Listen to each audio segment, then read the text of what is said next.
जरूरी सूचना है आप सभी स्टूडेंट्स के लिए।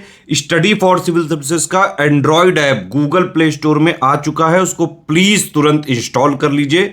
और अगर आप स्टडी फॉर सिविल सर्विसेज के सिर्फ ऐप से कोई भी कोर्स, कोई भी पीडीएफ परचेस करते हैं तो उसमें अप्लाई कूपन, अगर आप ज्ञान सर जो है आप उसमें अप्लाई करते हैं, ये कूपन कोड है, तो उसमें 20% फीस तुरंत माफ हो जाएगी। मतलब 20% डिस्काउंट तुरंत उसमें लग जाएगा।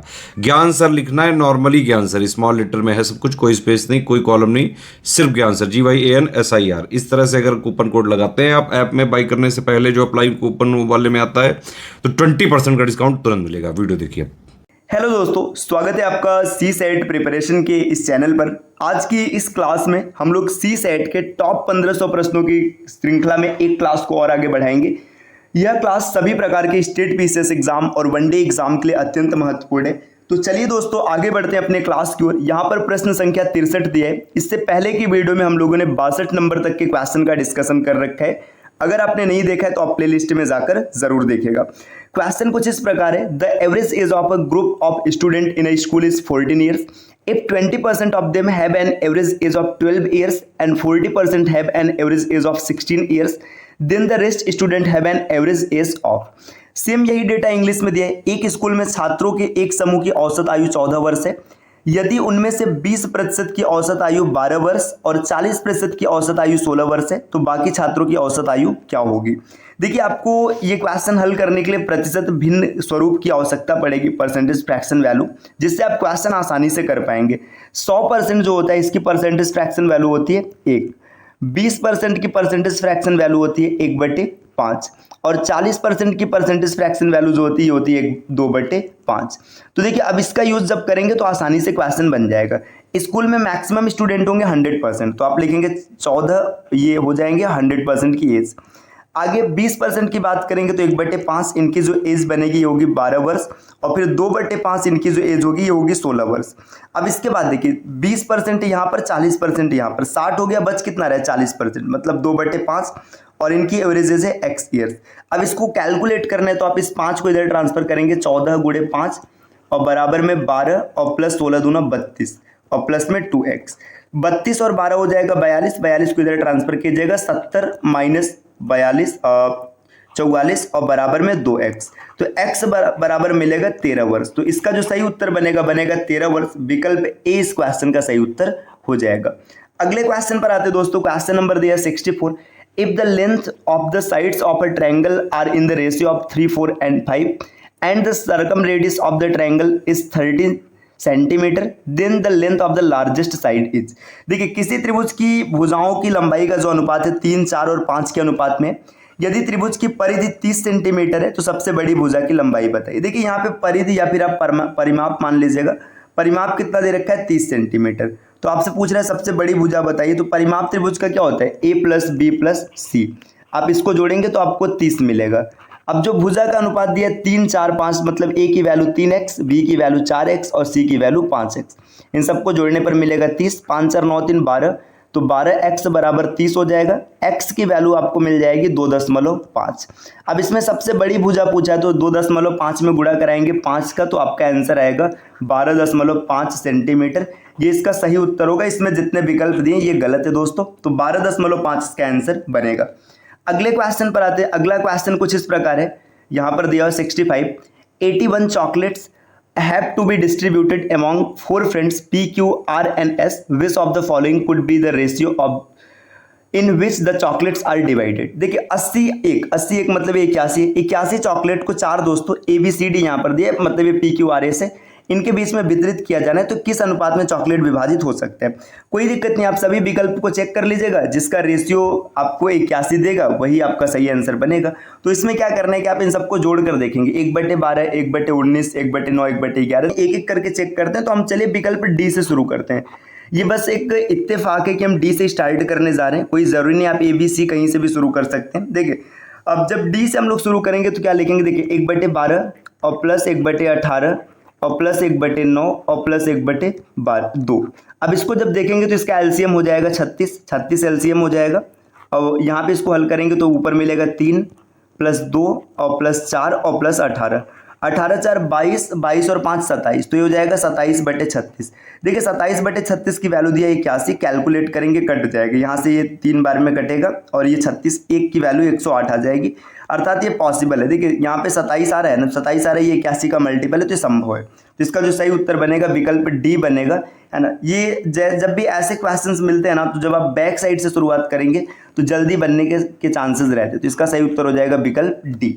अगले क्वेश्चन पर आते हैं, क्वेश्चन नंबर नेक्स्ट यहाँ पे दिया है, यदि cosec theta minus cot theta और बटे कॉसेक थीटा थीटा कॉट, देखो यहाँ पे जो थीटा दिया ना, ये थोड़ा सा हमें इस क्वेश्चन में डाउट दिख रहा है, तो इस क्वेश्चन को अभी ऐसे छोड़ के चलते हैं, बाद में इसका डिस्कशन करेंगे।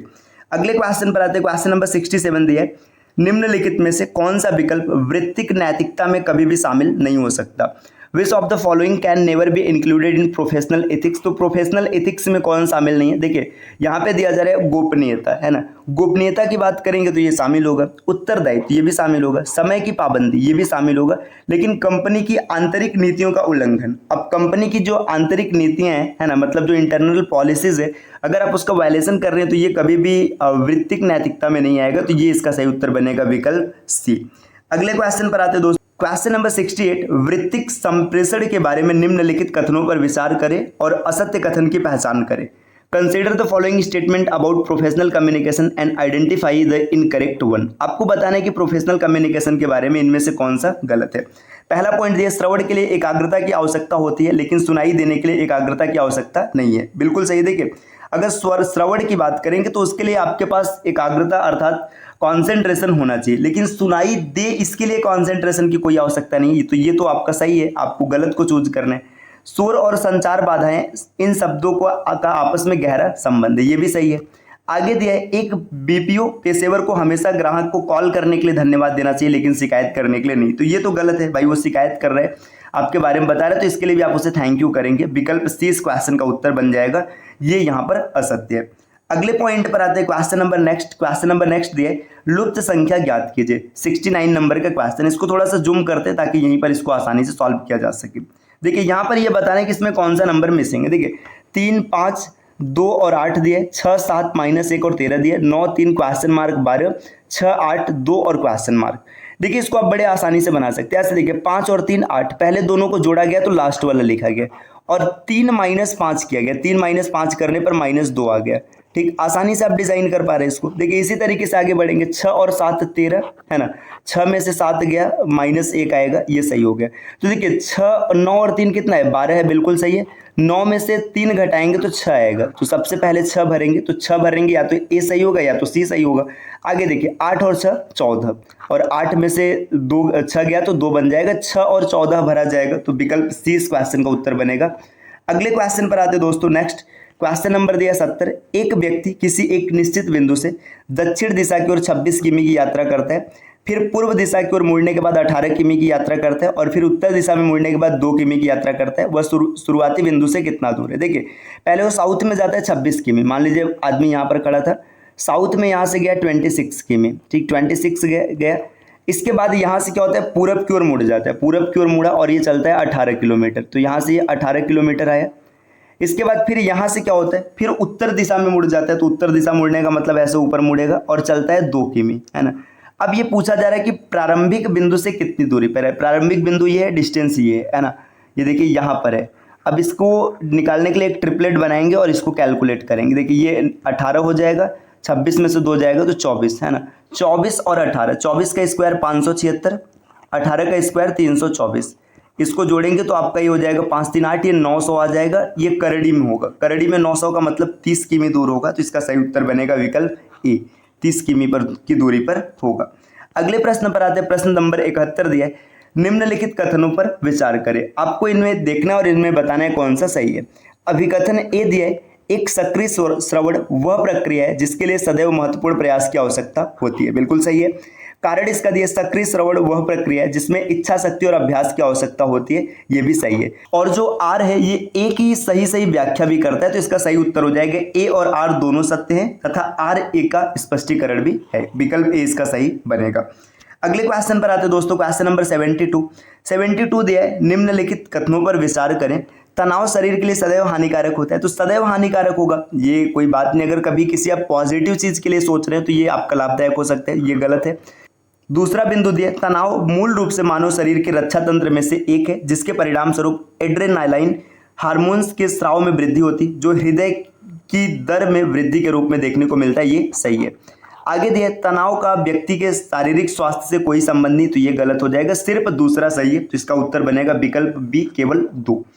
अगले क्वेश्चन पर आते हैं दोस्तों, क्वेश्चन नंबर 73 दिया है, तनाव प्रबंधन में अपने कर्मचारियों की सहायता के लिए निम्नलिखित में से कौन से निवारक उपाय हैं जो किसी भी व्यापारिक संस्थान द्वारा अनुकूलित किए जा सकते हैं। देखिए, तनाव प्रबंधन की बात हो रही, तो इसमें से कौन से ऐसे विकल्प है जिसे किसी भी इंस्टीट्यूशन द्वारा अप्लाई किया जा सकता है। कर्मचारियों को उनकी भूमिकाओं और उत्तरदायित्वों के बारे में बहुत स्पष्ट रूप से समझा देना, बिल्कुल सही है। आवधिक आधार पर अपने कर्मचारियों को उनके प्रदर्शन के बारे में व्यक्तिगत रूप से प्रतिक्रियाएं प्रदान करना, यह भी सही है। अफवाह के स्रोतों को सीमित करना जो संस्थान के भीतर वृत्तिक संप्रेषण को गलत दिशा में ले जा सके, ये भी सही है। तो 3 के तीनों सही है, तो इसका उत्तर बन जाएगा विकल्प डी, उपरोक्त सभी। अगले प्रश्न पर आते हैं, प्रश्न संख्या 74 दिया है, निम्नलिखित में से कौन से कथन मतभेद के संबंध में सही है। मतभेद के संबंध में इसमें से कौन से सही है। तो पहला कथन दिया है, कुछ संस्थानों पर मतभेद उत्पन्न हो सकता है लेकिन कुछ संस्थानों पर वे उत्पन्न नहीं हो सकते, तो ये तो गलत बात है भाई, मतभेद हर जगह देखने के लिए मिलेगा। मतभेद शब्द की सार्वभौमिक स्वीकार्य परिभाषा उपलब्ध है ना, इसको भी होल्ड पे रखते हैं। यदि मतभेद को सावधानी से नियंत्रित किया जाता है तो यह एक समूह के रूप में विकास के अवसर का परिणाम बन सकता है, ये कोई मतलब तर्क नहीं है। संघर्ष व्यक्ति के भीतर कभी उत्पन्न नहीं हो सकता, ये भी गलत है, तो इसका सही उत्तर हो जाएगा विकल्प बी, है ना। मतभेद शब्द की सार्वभौमिक स्वीकार्य परिभाषा उपलब्ध है। अगले प्रश्न पर आते हैं, प्रश्न संख्या 75 दिया है। 75 में क्या दिया है, निम्नलिखित में से कौन से ज्ञान प्रबंधन को प्रभावित करने वाले कारक हैं। देखिए, ये दिया जा रहा है, which one of the following are the factors affecting knowledge management. पहल, प्रक्रियाएं, रणनीतियां, उपरोक्त सभी। तो ये सभी ऐसे फैक्टर हैं जो आपके ज्ञान कारक को प्रभावित करेंगे, तो इसका सही उत्तर बनेगा विकल्प डी। तो दोस्तों, ये आज की क्लास रही जिसमें हम लोगों ने कुछ प्रश्नों का डिस्कशन किया है। यह क्लास लगातार चलती रहेगी।